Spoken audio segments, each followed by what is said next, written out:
Sarvada sthapanam buddhe Shuddhe Brahmani sarvada Tat Samādhāna mityuktam Natu chittasya lalanam. Sarvada, always, sthapanam, engaging, buddhe, of the intelligence, shuddhe brahmani, in the pure self, sarvada, in all conditions, tat, that, samādhānam, one-pointedness, iti, thus, uktam, it is said, natu, but not, chittasya lalanam, curious indulgence of the mind.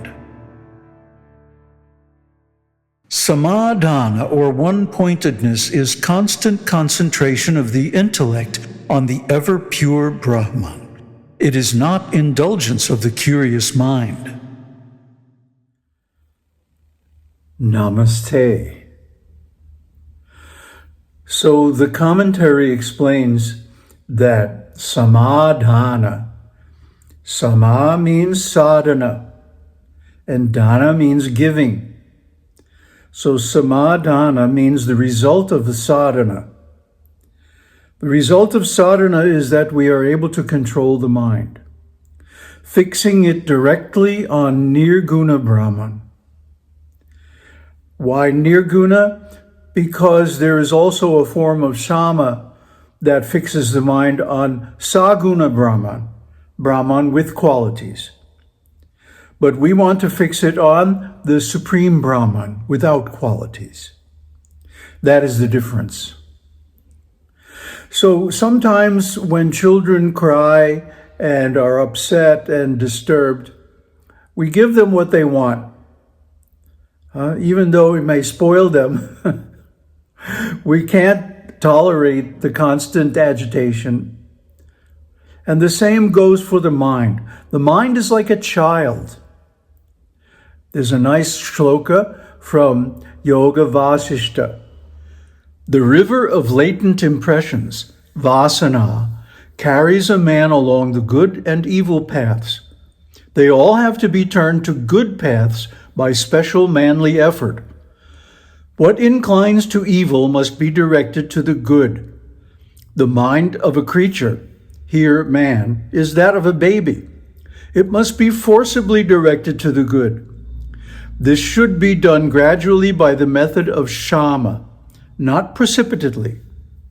The mind of a creature is like that of a child, and so it must be coaxed with manly effort. In other words, we don't give the mind what it wants. I mean, in the beginning we may do that, just to quiet it down enough so that we can concentrate. But in the ultimate issue, the mind will lead us astray. That's because it is driven by vasana, the latent impressions of previous lives' experience. So how do we transform the mind from a jumping monkey, chattering away like mad and jumping all over the universe, through shama, peace, shanti, shanti, shanti. And this is done by fixing the mind on the object of ultimate pleasure. Whatever that may be, it's different for different people. Some people like Vishnu, some people like Devi, some people like Shiva, in various forms or incarnations of these different gods.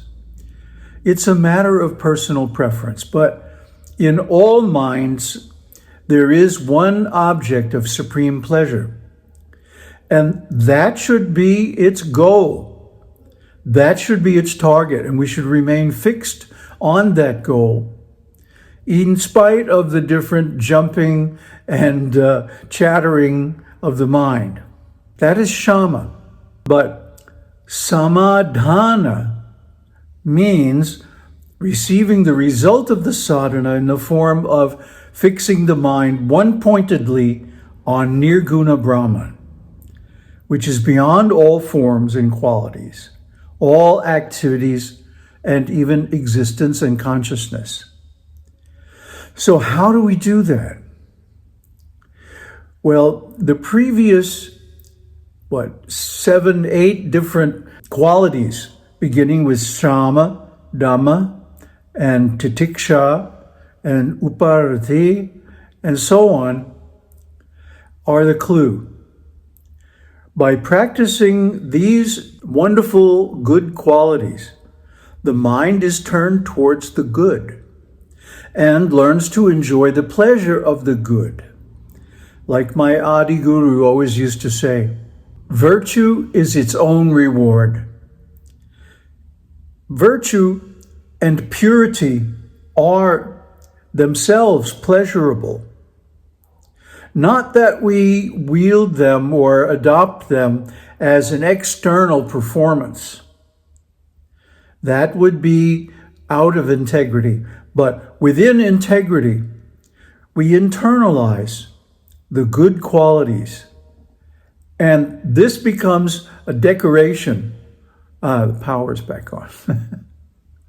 This becomes an ornament on the living entity that brings the greatest peace. Why? Because we no longer have to go searching for pleasure and beauty in the outside world. We no longer have to go out through the senses, but we can remain equiposed, introverted, and concentrated on the pure mind within that gives natural pleasure automatically, without any effort, without seeking, because the self is naturally ananda, sat chit ananda. And when we remain seated in the self, Samādhāna, without any outside engagement, then there's a kind of calm, peaceful joy, effortless, pure, and deeply satisfying. So this is the aim of sadhana. This is what prepares the mind for the ultimate self-realization. And this is the practice of a spiritually advanced soul. Not that one goes out in the world and tries to earn pleasure by action. That kind of pleasure is temporary and is easily overthrown by the opposite, displeasure, when the object of our senses changes. If we're trying to derive pleasure from, let's say, a relationship, and then suddenly the person with whom we're in relationship turns against us, oh, there's suffering like anything, isn't it? We've all experienced this kind of betrayal. So the only cure for that is not to seek pleasure from external relationship, but from relationship with Brahman in the beginning. And then eventually by identifying with Brahman, realizing oneself to be Brahman, that our identity, our true nature, is nothing but Brahman. This gives the most lasting peace, the most satisfying enjoyment. And it does not depend on any instrument.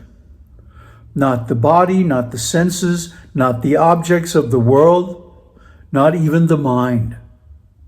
But like self-awareness and like consciousness of consciousness, it needs no instrument because it is self-effulgent. It reveals itself by itself, with itself. This is the nature of the non-dual reality, and this is the nature of the self.